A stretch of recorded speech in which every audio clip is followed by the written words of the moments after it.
Hey guys, thank you for quickly tuning in to my channel yet again. Just gonna do a review on the performance of the X11, which is pretty much the derivative of the Clevo W110ER. Now this laptop itself is a 0.6-inch form factor as well as 1.7 kilos, which is the lighter than most laptops. Connectivity wise, you have a VGA, a HDMI, headphone, microphone jacks, two USB 3.0 ports, as well as a Kensington lock and a USB 2.0 port, as well as the AC charger. Now this is pretty much the basic specs as you can get, but pretty much I will flash my specs of the laptop, how I actually upgraded with, down the link below. So yeah, we're gonna take you to some games and benchmarks, and sit down and strap in. See you guys later. Whoa! Yeah. So basically I'm running this at a normal native resolution at 1366 by 768 at the ultra settings, including 16x and anisotropic filtering, as well as high phys-x. So as you can see, though, it's still playable, even if it gets really dicey right now. And I apologize of the noise because I have a fan that you can see that's next to me at the left side. So yeah, so pretty much it runs okay, even at maximum setting 16x anisotropic filtering. Whoa, die please. Yeah, so that was practically one of the games I've been testing. I got a lot more where I come from, so yeah. So it's really playable at maximum settings at about 25 to 40 FPS, and it's not really that much of a problem. And Borderlands 2, my favorite game. When I first actually played, I was in love with the series. So yeah, this is Borderlands 2 at 16x anisotropic filtering, phys-x, and everything cranked out to its maximum. VSync is off. Alright, so we're going to move on to the next game. Oh yeah, just before we actually head on to the next game, I just want to tell you what is the actual temperature reading that we've been getting. I have core temp up as well as my GPU Z sensors that records the temperature of the GT650. And as you can see, it was running at around, about say like 65 degrees C, around there. So, and the cores of the CPU were running at the maximum of about 80 plus degrees, which may be a bit threatening also, but it's still not really that critical, thanks to the diamond IC that I just applied, which does cool down the CPU just quite a fair bit though. Okay, next game, Starcraft 2, Heart of the Swarm. Okay, next game is Starcraft 2, Heart of the Swarm. And as you can see, this one is practically the last mission of the actual game, so I'm just going to quickly wipe up. Now as you can see, everything is turned out to its maximum at Notebook's native resolution. So it's at 1366 by 768, it fares relatively okay. So I'm running Starcraft 2 at Heart of the Swarm right now.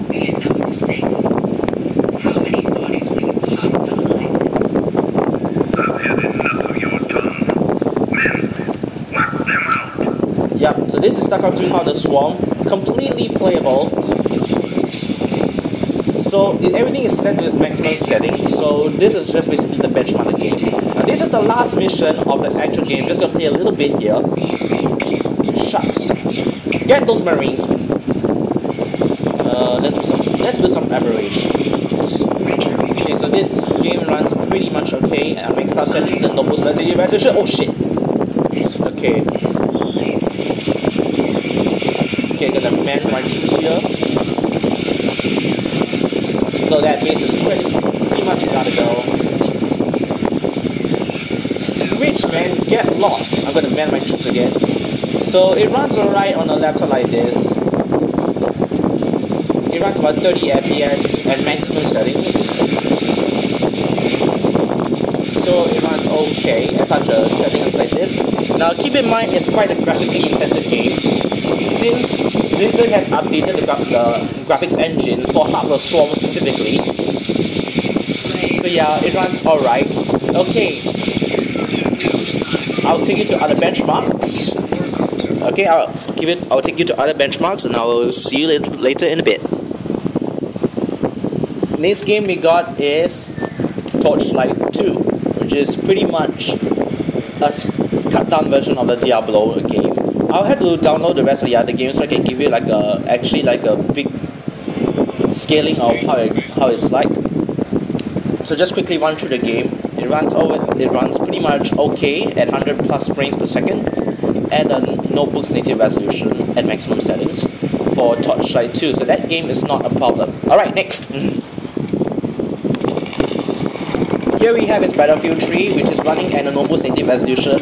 I'm running this on ultra difficulty, which is not really exactly playable. Which is not really exactly playable, but it's still enough in many cases. I'm gonna stay right back and start sniping targets, okay? So as you can see, the game runs relatively okay.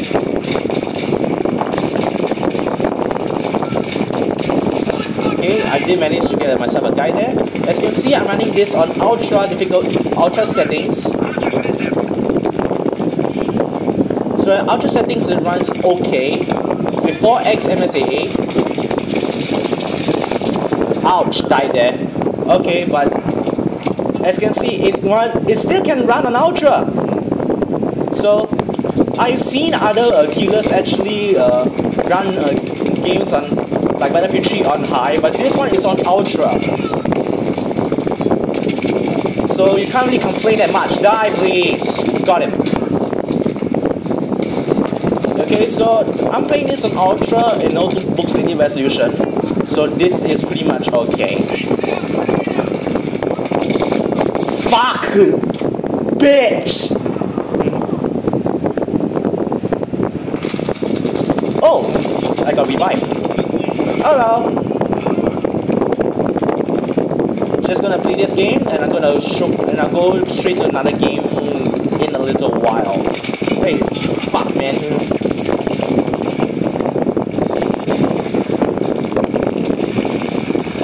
Anybody there? Up I go. So Battlefield 3, playable. Completely playable. Ultra.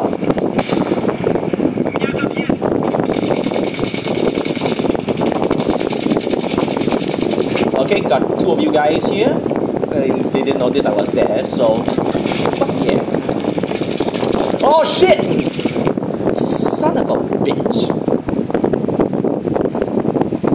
Oh well, okay. I'll possibly go to the next benchmark. I will see you in a bit.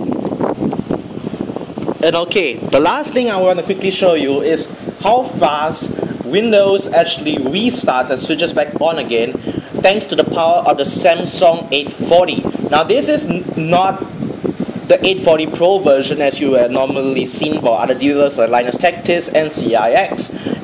But the thing is, the 840 is good enough, and the TLC memory flash for writing is not as good, but reading is as good or even better than any other solid state drive. So just gonna quickly restart, and we're gonna restart in 3, 2, 1, go. Okay. Oops. Okay. 1,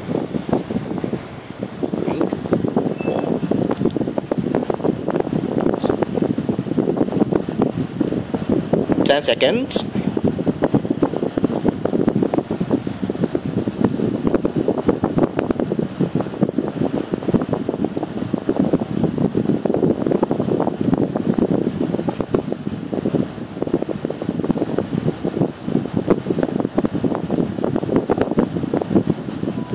Okay, so it takes about 30 seconds to get to here.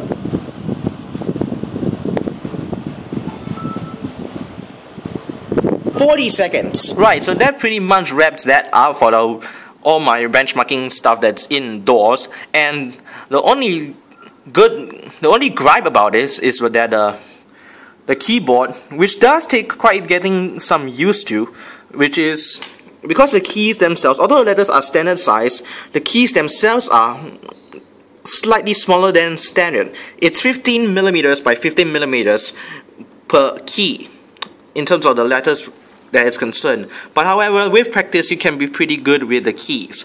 And of course, this is the other gripe is actually the heat emissions. That it's pretty hot, especially when you do a little bit more CPU load on it. As I demonstrated, it went up about 80+ degrees. But then again, you feel it down here. It's although it's like it's still quite warm, but because I just had a fan that's cooling this down earlier, I turned it off for now, just to even just tell you what how hot it will be on idling, and it's still not too much of a problem. You keep moving around, so yeah. So that's pretty much the indoor. I'm gonna show you what it looks like outdoors. Right, as you can see, it's still quite hot here.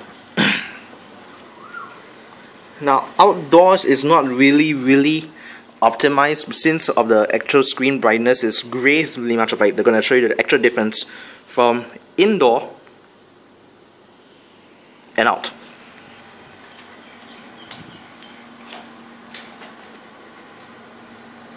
Yeah.